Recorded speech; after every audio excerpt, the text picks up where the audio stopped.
Felicitaciones muy especiales al Centro de Estudios Espíritas Francisco de Asís y muy agradecida con los organizadores por esta invitación que ha representado para mí un repaso al tiempo, hacia atrás, al reencontrarme con corazones muy queridos de los centros espíritas Sociedad Espiritista de Santa Marta, André Luis, los propios hermanos de Francisco de Asís y de otros centros espíritas como de Bello. En fin, ha sido un reencuentro gozoso y eso me da pues muchísimo gusto de estar aquí para compartir con ustedes en este aniversario 15. Parece que fue ayer. Estaba extrañando a mi amiga Nancy, ya la ubiqué. Este tema de Francisco de Asís, maravilloso, interesante, hermoso, escríbalo quien lo escriba. Este tema yo lo he tomado de Fernando Miramente Oviedo, en ese tomo espectacular que no nos cansamos de releer. Hay otros autores. Vamos a tener un nuevo libro, El Sol de Asís, a mediados de año, si Dios quiere. Su lanzamiento va a ser acá en Santa Marta, será un gran evento, porque es que la figura de Francisco de Asís es tan grande a nivel espiritual, tan grande, que es quizá el ser que más se asemeja al Maestro Jesús, en su pureza y en su crecimiento. Nosotros decidimos ponerle el nombre a este tema de perfiles porque Francisco de Asís tuvo la felicidad de compartir con el Maestro Jesús siendo apenas un muchacho de 15 o 16 años, y en esa existencia y en la del siglo XII vamos a encontrar esas similitudes de este espíritu en estas dos presentaciones en la tierra. Podemos decir que Francisco de Asís es considerado entre los discípulos del Señor como aquel que más se acercó a Él por la fuerza del amor. Era muy joven cuando presenció con María, la Madre de Jesús, en las bodas de Caná, la conversión del agua en vino, que Amelia Rodríguez nos describe que no era un vino alicorado, era un vino especial, tan especial que las fiestas de boda en ese entonces se festejaban por 7 días, más o menos como lo hacen acá en La Guajira. Eran festejos de una semana, había abundancia de comida, y luego de 2, 3, 4 días se agotó el vino. El maestro, complaciendo a María, su madre, que le pregunta: ¿qué hacemos? Se acabó el vino. Y él hace con una energía magnética poderosa de ese espíritu que ha crecido a través de los milenios, la aplicación de su fluido, y quiere que por su culpa siga la fiesta. Se hace responsable de que la fiesta no se paralice estando en presente. Y en esa conversión, ese vino, que es bien descrito, tenía un sabor que los mismos invitados dijeron: ¿por qué no nos dieron de este vino desde el principio? Dice Amelia Rodríguez en Cuando volviera la primavera. Entonces, cuando él está acompañado, Juan el evangelista, Juan el apóstol, acompaña a Jesús a todos estos eventos. Lo encontramos también por las citas evangélicas, que fue escogido para esa tarea hermosa de abandonar un poco a la gente en la llanura, dejar allí otro grupo de discípulos y subir él con 2 o 3 al monte Tabor. Orar y vigilar. Y como todos nosotros, oramos y vigilamos dormidos. Y las voces de ese diálogo, de esa hermosísima sesión mediúnica, en el monte Tabor del Maestro Jesús, con Elías y Moisés, despertaron a los que estaban orando y vigilando. Fue grande la sorpresa. Maestro, ¿por qué no nos quedamos aquí? Hacemos una casa para cada uno de ustedes, 3 casas. No, Señor, allá en el llano nos están esperando los que nos necesitan. Bajemos. Juan era uno de ellos. E igualmente, en su martirio al Calvario, todas las mujeres que nos hemos caracterizado por la valentía, acompañamos al Maestro al Calvario. Y un solo varón, Juan el apóstol. Para nadie es un secreto que todos los hombres, discípulos, estaban vinculados con ese proceso que todos hemos vivido. Una cierta cobardía ante la confrontación que nos puedan hacer. Entonces, el único varón que estuvo con las mujeres en el Calvario fue Juan el apóstol. Es para que nosotros veamos la trayectoria de este ser. Y su madre, Salomé, cuenta que cuando Juan nacía, ella fue envuelta en una llama de luz, la que fue presenciada por Zebedeo, su esposo, que estaba en vigilia. Es decir, que no fue una evidencia y no fue una imaginación, no, que fue una realidad, y se hizo una claridad tan grande que fue igualmente vista por muchos pastores en la madrugada de la víspera del nacimiento de Juan. Nació el niño que recibió por nombre Juan y que trajo la primacía de ser el apóstol que tuvo la felicidad de cerrar el capítulo del Nuevo Testamento con la escritura del Apocalipsis, que es la parte revelada por el Maestro Jesús directamente allá. Salomé, la madre de Juan, se acerca al Maestro Jesús y le narra los acontecimientos estos del nacimiento de Juan, que lo acompañaron,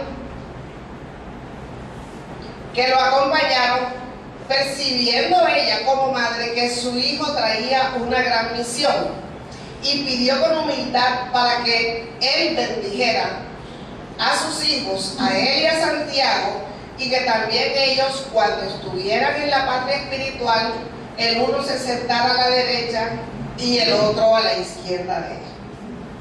Cosa que el Maestro dijo: me puedo comprometer a que me acompañen a tomar de la copa del sufrimiento y de las aflicciones que a mí me esperan.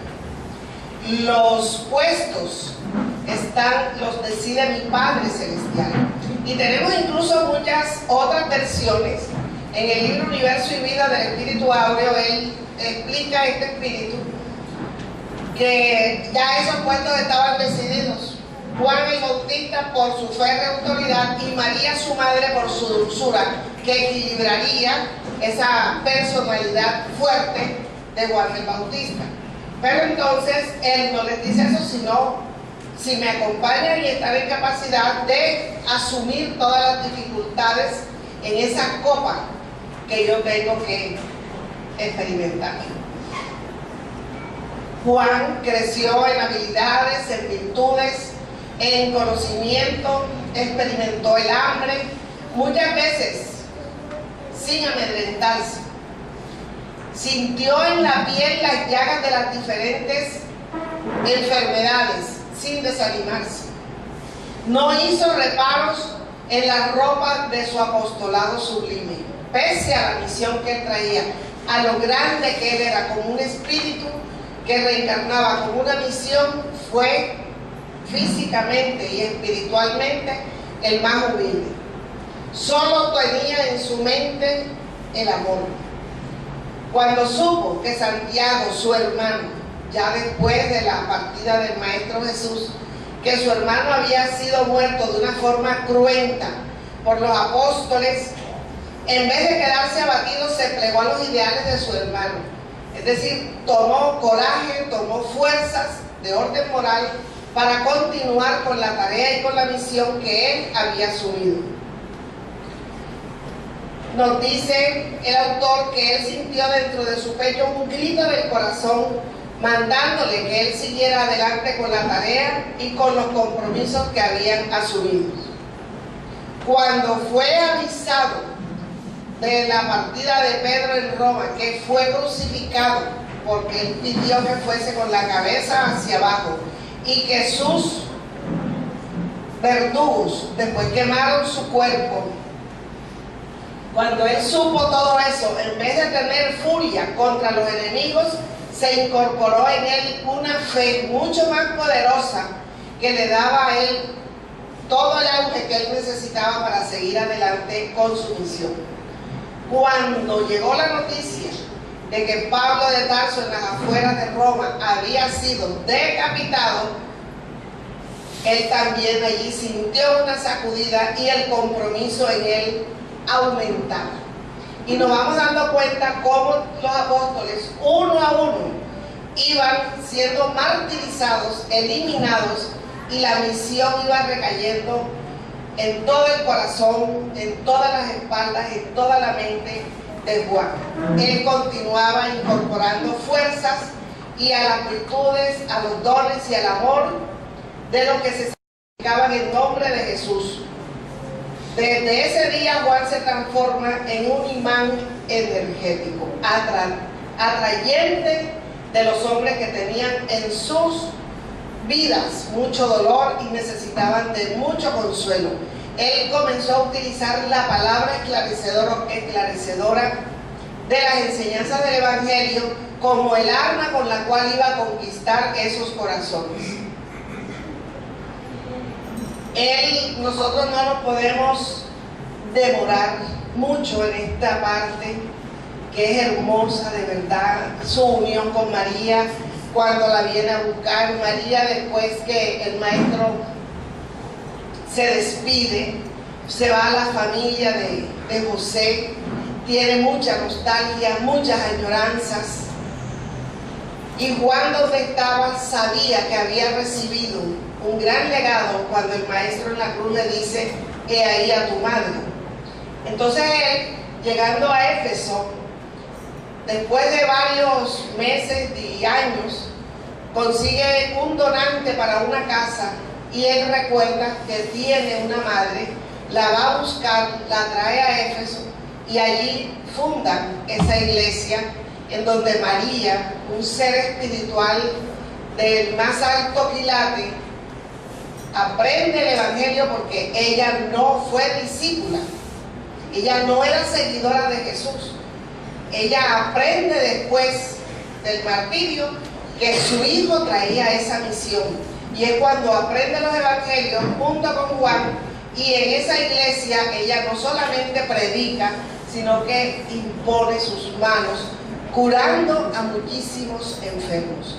Y de allí uno de ellos le colocó el nombre de Santísima, porque en plena calle, cuando ella encuentra a este hombre de bastante edad, envuelto en mantos, cubriendo llagas, y no era hora de tarea, ella venía de la calle, ella era una mujer de hogar, de oficios, ella era una mujer en toda la extensión de la palabra, completamente maternal, y con mucha responsabilidad y muy virtuosa.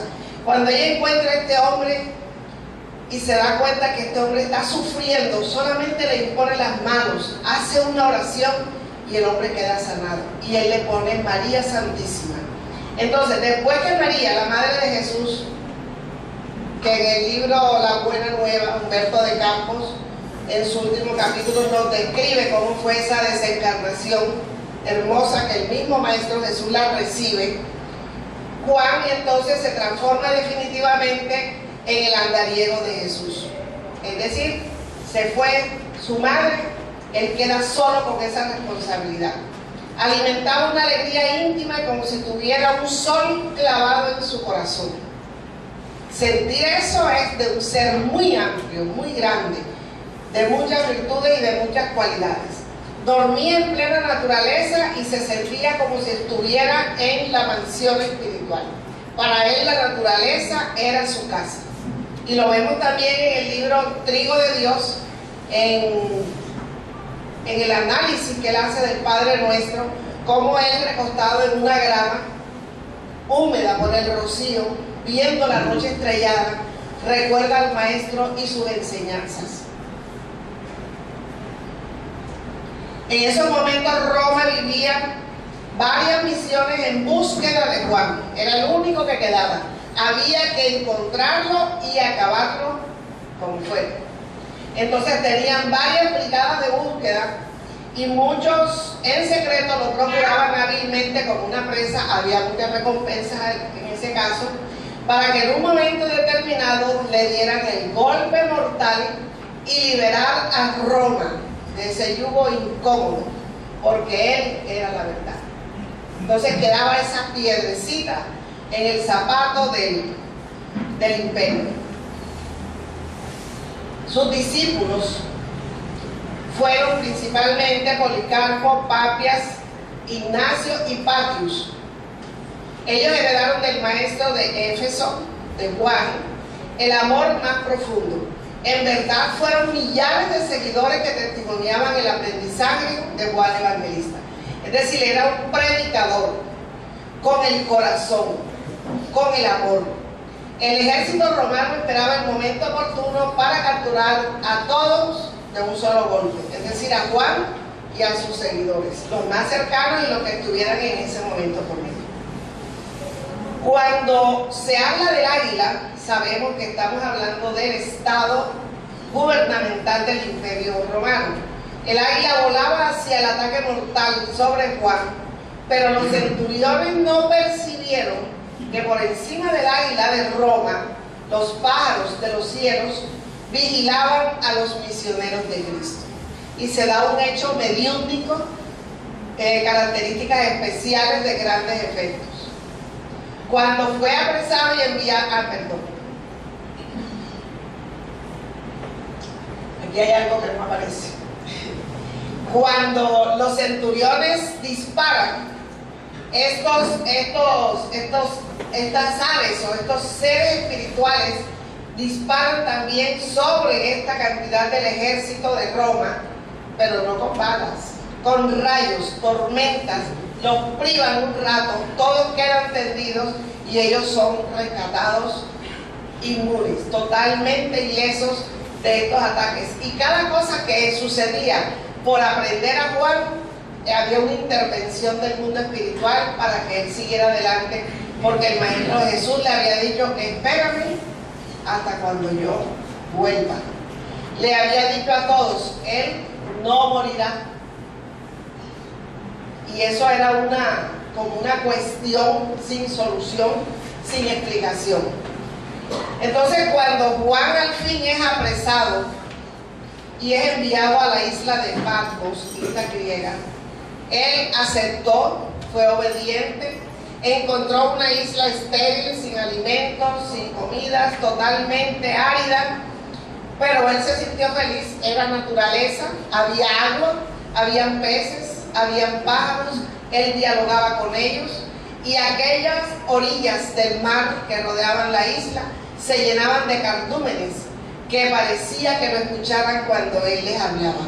Había un vínculo intenso entre él y los seres de la naturaleza. Incluso él descubre que las piedras, cuando se les habla con cariño, las piedras reciben también ese estímulo y tienen también sus reacciones. Nosotros sabemos que en el mundo mineral, que le llamamos inorgánico, ahí comienza el principio espiritual. En esa unión inteligente de los átomos hay una guía espiritual también que va dando nuevos cuerpos y nuevas formaciones. Las piedras también recibían ese influjo de él. Era un mundo desconocido, pero como el amor es la piedra filosofal que todo transforma, comenzó a vivir en la isla como si estuviera en un paraíso. ¿Quién sabe cómo estaríamos nosotros quejándonos? Se fue la luz, se fue el agua, no hay nada, hay calor. Estamos en Bogotá, está el frío. Si llueve, se inundación. Si no llueve, el fenómeno del niño. Una quejadera por todo. Y tenemos a este ser en ese siglo 21 siglos atrás, feliz donde lo colocaran y sin libertad. Pero para él la libertad no era física, la libertad era parte de ese don que él disfrutaba por su libertad de conciencia y por su libertad de pensamiento. Entonces, en el exilio, Juan aprendió esa ciencia secreta de hablarle a las piedras. Los árboles sentían también por él un atractivo, una protección, eran prolíferos, daban frutos. Los vientos, él les hablaba a los vientos y le decía: lleva mi voz y toca los corazones de aquellos que no quieren aceptar al Cristo. Los mismos guardianes que lo tenían vigilado, él los convertía al cristianismo, eran romanos, y por esa razón no lo mataban. Entonces el imperio cambiaba de guardianes cada 2 o 3 meses, porque estos eran convertidos e incluso eran castigados. Cuando llegaban a Roma, todos aquellos que le perdonaban la vida eran también ajusticiados.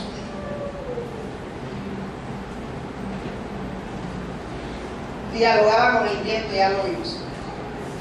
Él allí envejece hasta que al fin le llega una orden con unos verdugos, que esos no se vendían por nada, para que lo metieran en un tanque de aceite hirviendo por 8 días. Y así fue. Lo prepararon, yo no sé si lo condimentaron, pero lo prepararon, lo metieron en el tanque y al fuego por 8 días. Cuando pasaron los 8 días ya le tenían la tumba cavada para sacar de allí lo que quedara de él y darle cristiana sepultura. Pasaron los 8 días, destapan el tanque y Juan salió caminando feliz y campante.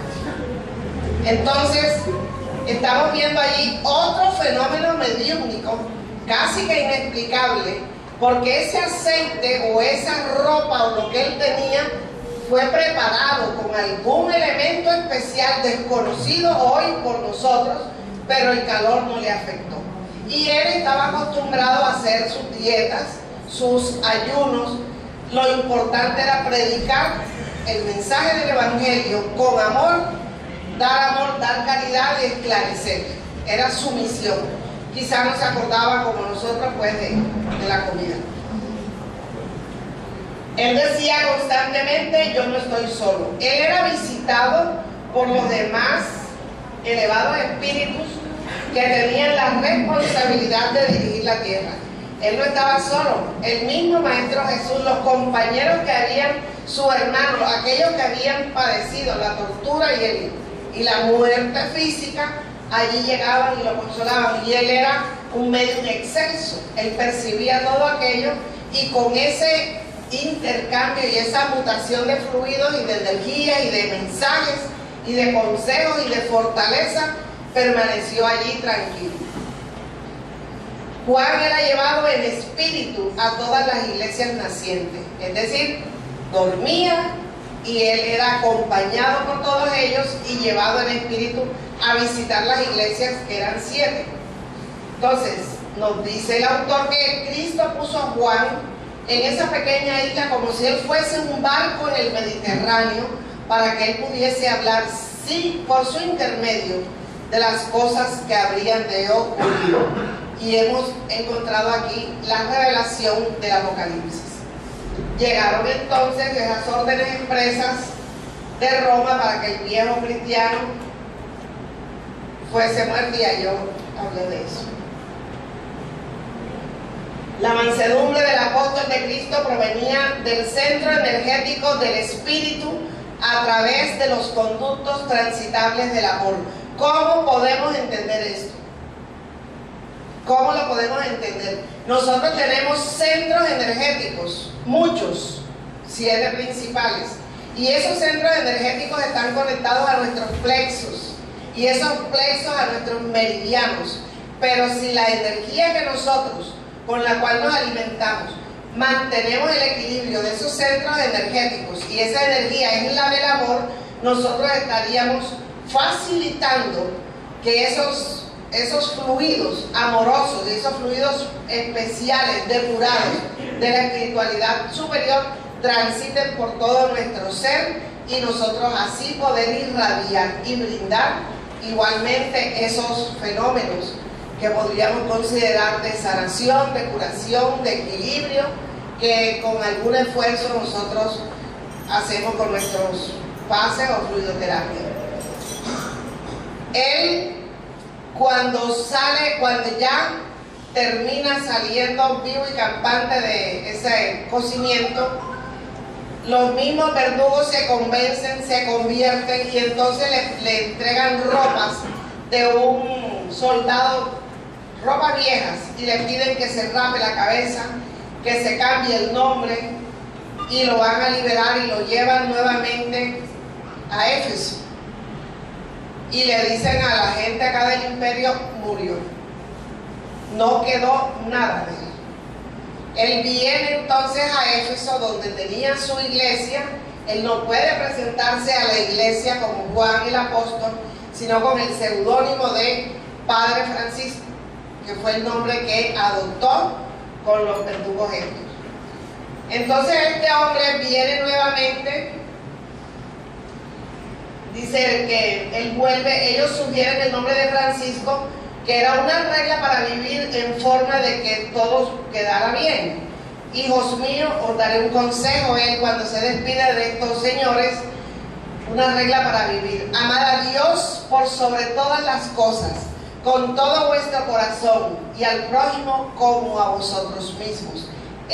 Allí está la ley y los profetas, la vida, el cielo y el propio Jesús. Y esto nosotros lo tenemos en el Nuevo Testamento, en el Evangelio según el Espiritismo, el amar a Dios y al prójimo como la regla general de felicidad, y encierra toda la ley y todo lo que enseñaron los profetas de la antigüedad. Entonces, camino a Éfeso. Éfeso era fue una ciudad de mucho empuje, de mucha cultura, de mucho deporte. Y el Padre Francisco allí fue muy querido por todo el pueblo. Éfeso era el centro de aquella época de gran movimiento de mercaderes, conocidos en el mundo entero por su historia y por sus obras de arte, teatro, literatura. Estaba entre las grandes ciudades del mundo, y en aquel torbellino de gente se encontraba Juan el Evangelista con el nombre de Padre Francisco. Él seguía siendo la antena de Jesús en la tierra. Cristo inspiró a milicianos para cambiar ese nombre. Cuando Él le dice a esos soldados, cuando los soldados le dicen que se cambie el nombre por el de Francisco, es por inspiración del Maestro Jesús. Y al transformar su apariencia y enviarlo a Éfeso, donde el Maestro de Maestros, Jesús, lo llamaría más adelante para finalizar su misión en esa isla solitaria, dictándole el Apocalipsis. Esta es la entrada a Éfeso. Aún se ven los árboles.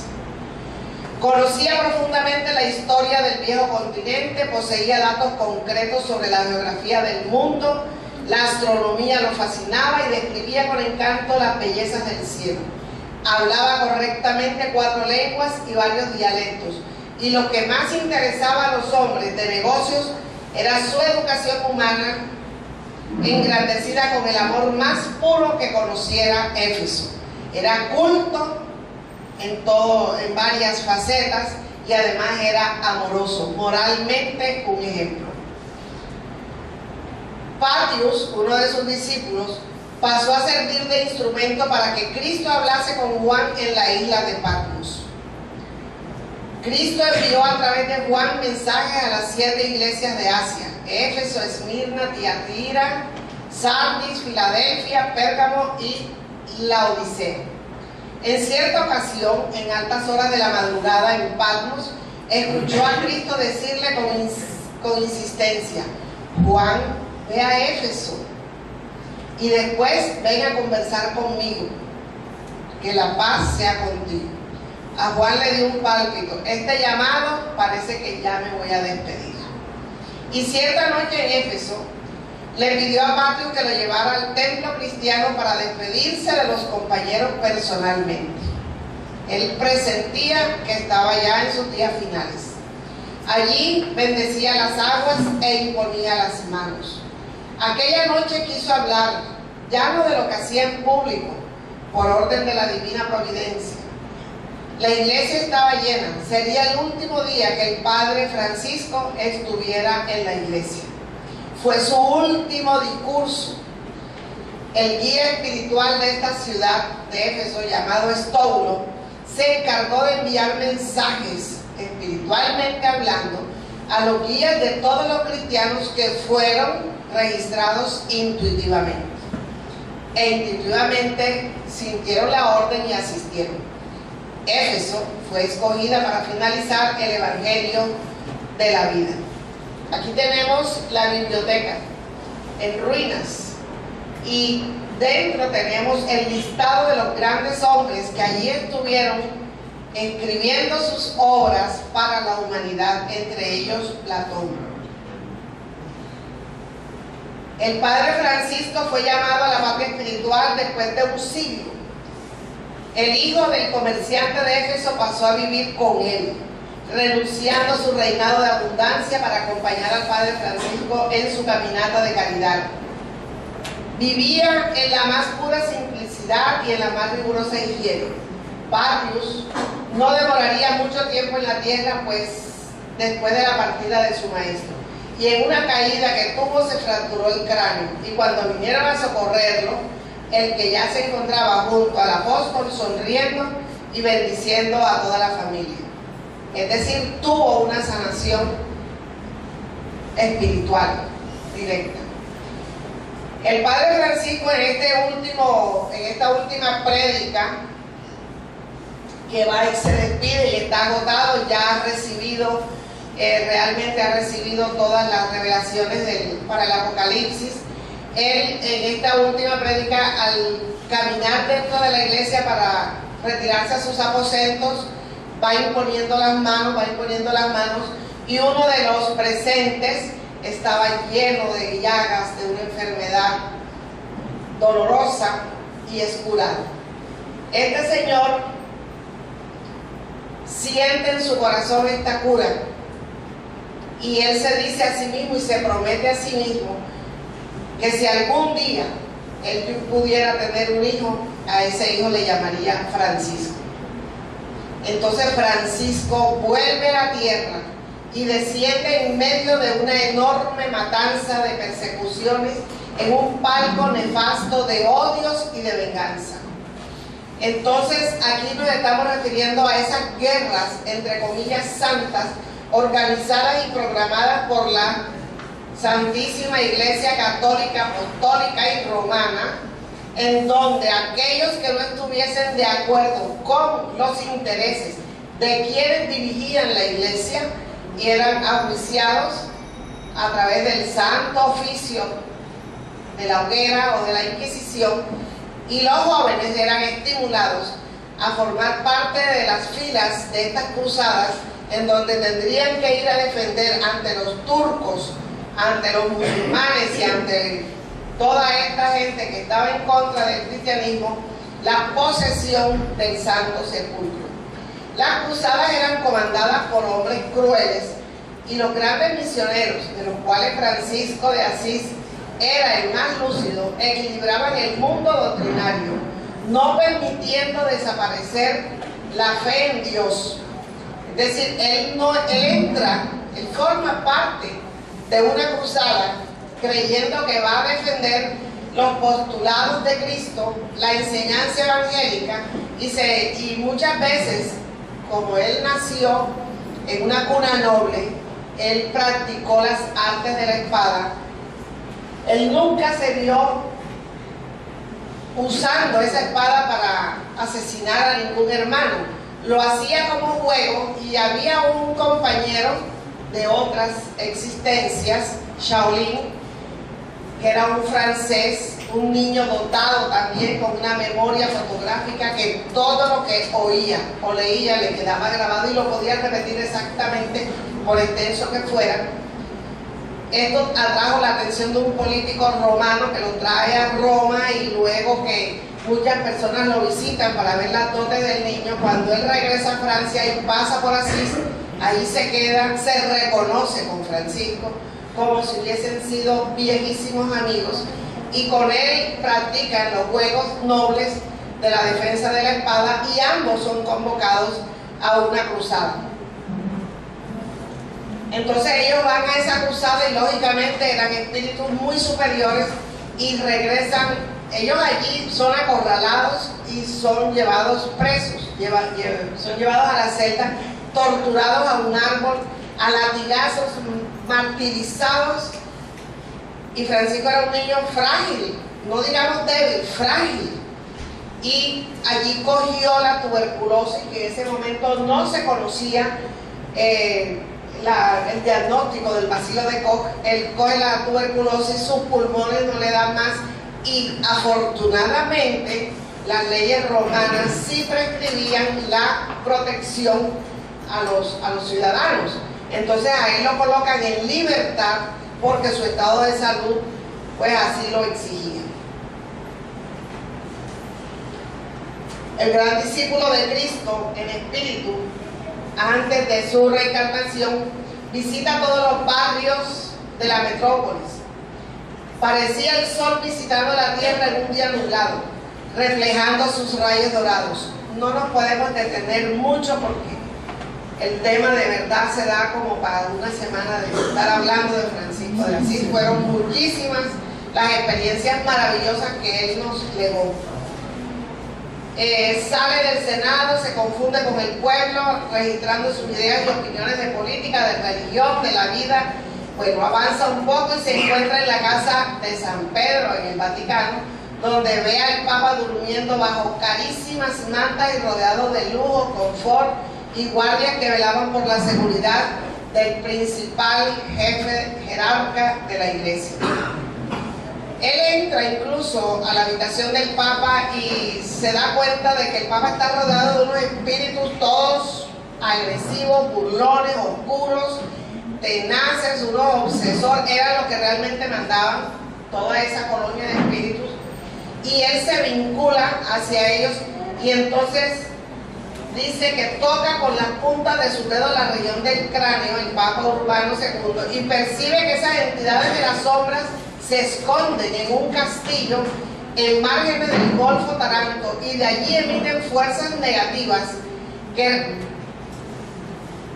encendió fuego en el mundo, con refinada percepción hacia la mente del representante de Cristo, emite esas fuerzas negativas que encendió fuego en el mundo a través de las cruzadas. Entonces las cruzadas eran organizadas realmente por un ejército espiritual inferior de las sombras, malvado, inteligente, pero perversos, y a través del jerarca de la iglesia se organizaban estas cruzadas con hombres muy crueles. Imagínense, y colocaban ahí a los niños, como quien dice, a los jovencitos, como si los llamaran a prestar un servicio militar en aras de defender a Dios, a Cristo y al Santo Sepulcro. Él quiso estar en ese castillo negro y se dirigió hacia allá. El castillo sirvió para que se reuniesen allí una falange de espíritus desplazados por persecución de los mandatarios de la iglesia y a tratar las debidas venganzas. En ese castillo se organizaba toda la planificación, cómo iba a ser la venganza hacia la iglesia católica, porque sus jerarcas los habían desplazado a ellos. Todos los días la operación de venganza era renovada. Juan, el evangelista, llega a Asís, entre sus destrozadas calles, y allí debía nacer y él tenía que escoger el lugar y la familia. Entonces llega a la casa del señor Pedro Bernardone, su señora María Picalina. Este señor Pedro Bernardone, el mismo que fue curado por él cuando era Juan Evangelista, y allí su madre lo recibe en un desdoblamiento del sueño que tiene. Él se le acerca, y cuando nosotros estudiamos espiritismo y estudiamos la obra de Andrés Luis, encontramos esos encuentros que se dan entre el reencarnante y la madre principalmente, esos acercamientos hacia ese núcleo de fuerza que es el genésico, para que lo recibiera, pero era tanto el crecimiento de Francisco que él no tenía por qué entrar enseguida al útero materno. Hacía ese vínculo, esa atracción, la pareja estuvo y él dirigió todo su proceso de fecundación de una manera maravillosa, extraordinaria, un tema tan delicado, tan complejo y tan bien relatado por este autor. Entonces él allí se acerca a su madre y le dice, le pide para que lo recibiera, y él entra en este hogar. Pero Pedro Bernardone no se olvida del Padre Francisco, y después de un sueño él recuerda aquel momento. Él fue llevado en el tiempo, siglos atrás, 12 siglos atrás, y recuerda el momento en que el Padre Francisco lo cura y él promete ponerle a su hijo ese nombre. Y es así como su hijo, cuando ya la esposa le explica que está embarazada, él le dice, se llamará Francisco. Pedro Bernardone era un rico comerciante de Asís. Su comercio era extensísimo y su riqueza no se podía contar. Y él pretendía que su hijo, como todo padre, que su hijo sea como él, negociante, amigo del dinero, amigo de los caballos, de la espada, de las artes nobles e incluso de las mujeres. Pero este ser espiritual, frágil en su contextura física, pero fuerte moralmente, con decisiones que hacían respetar, este ser espiritual llega a los campos de batalla y lógicamente lo derrotaba, porque él no empuñaba el arma para defenderse matando a ninguno de sus prójimos. En violentas batallas de las cruzadas era acorralado y preso.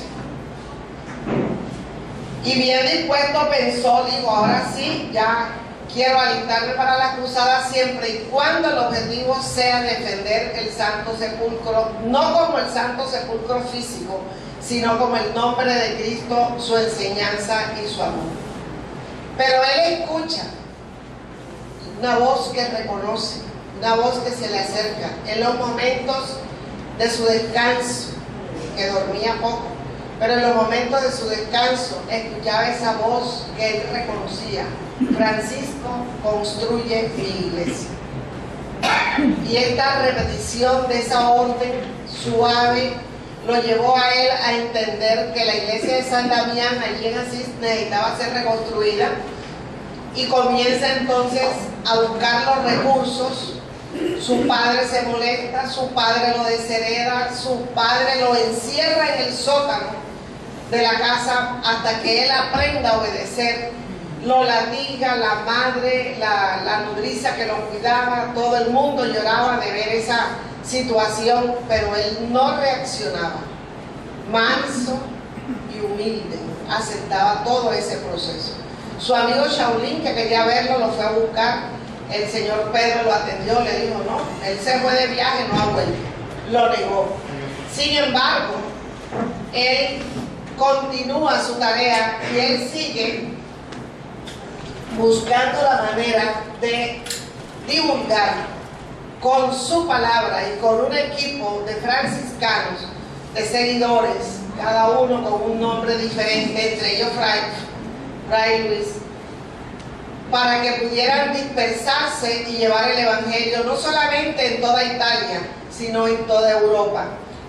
Y tenemos el Rancho de Luz, del cual Ubaldo habló y lleva el nombre de la tarea, de la actividad social de ellos. Tenemos que había este señor que padecía de una enfermedad en toda su piel. Francisco de Asís tocaba a alguien y su luz llegaba y curaba. Era una cosa extraordinaria. Este señor llegó desahuciado prácticamente. Él prepara esa tina, lo coloca allí y podemos ver detrás la luz, la imagen del Maestro Jesús, que lo envuelve a él para que él pueda transmitir sus fluidos curativos. Y allí dentro de la tina, este señor se cura. Él sale incluso desnudo de la tina, se arrodilla ante Francisco, le besa los pies y se convierte en uno de los frailes. Pero entendió que su problema de salud obedecía a su orgullo y a su vanidad no reformada de manera integral.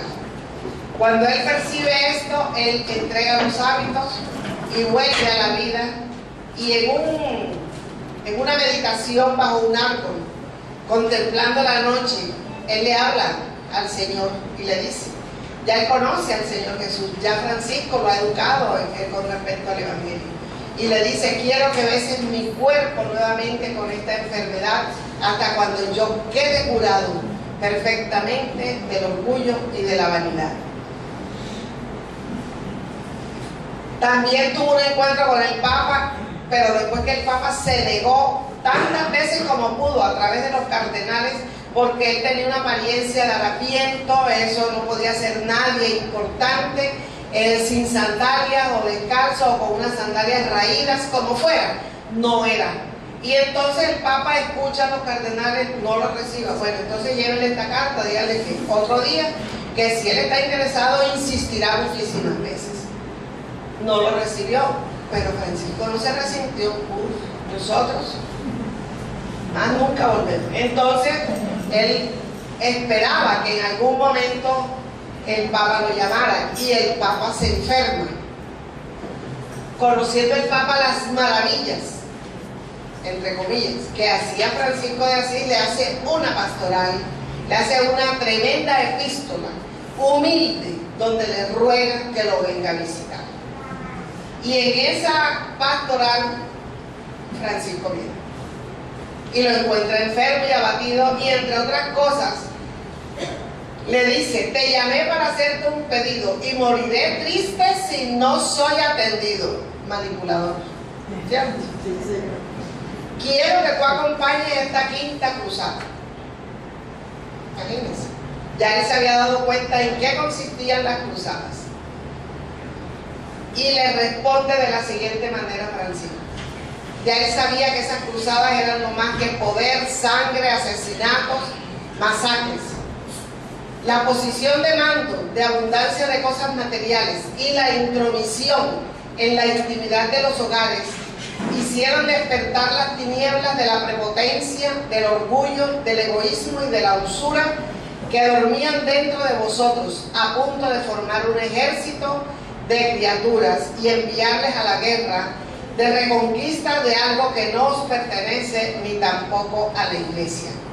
Hablando del dichoso santo sepulcro. Sí, ya. A mí me quitaron como 10 minutos. Francisco viaja al oriente, quiere conocer el sitio donde nació Jesús, donde predicó, el Calvario mismo. Él llega al Calvario y allí se presentan todos aquellos, sus amigos, todos, María su madre, allí se presentan todos, y él llora de emoción, ora, pero continúa su camino hasta encontrarse con el representante, el sultán Camel, quien tenía como libro sagrado el Corán, y cada uno, después de que el sultán se burla de él por la presencia, por la apariencia física, él habla con el sultán y lo instruye, lo esclarece, y aparecen las dos figuras, Jesús al lado de Francisco de Asís y Mahoma al lado del sultán. Y en ese diálogo el sultán queda convencido de que Francisco tiene la razón, que no debemos seguir luchando políticamente hablando, asesinando a nuestros hermanos, que ya iban más de 400,000 y que creo que ya la cifra de ahora se actualizó, por problemas políticos religiosos.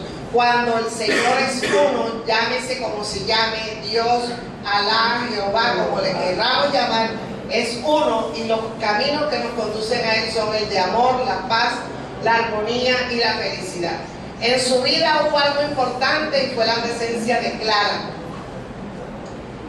Cuando él se siente agotado con sus fuerzas, que ya no puede caminar, él queda ciego porque las prédicas en Egipto, el sol candente de África, le cocina la córnea prácticamente y lo deja ciego. Él queda debilitado, ya no tiene piernas, le hacen una camilla con pajas mullida para que él pueda andar e ir a los sitios de que él quería, porque su lucidez nunca la perdió. Y entonces llega a ese monte que nos habló también Ubaldo, y allí se internaba por semanas. Sus compañeros, los frailes nuevos, se preocupaban, lo iban a ver, y en esa cueva lo veían envuelto en luz y levitado, totalmente levitado. Regresaba de esa cueva con una energía, con una alegría, todos preocupados, 2 o 3 semanas sin alimentarse, con una energía, con una mayor fuerza de curación, llegaba a todos los corazones. Pero cuando ya le llegó su momento, él deseó ver a Clara, y Clara supo que él estaba ya en ese momento final. No podemos decir de muerte porque él no murió, desencarnó con lucidez, y Clara no vino.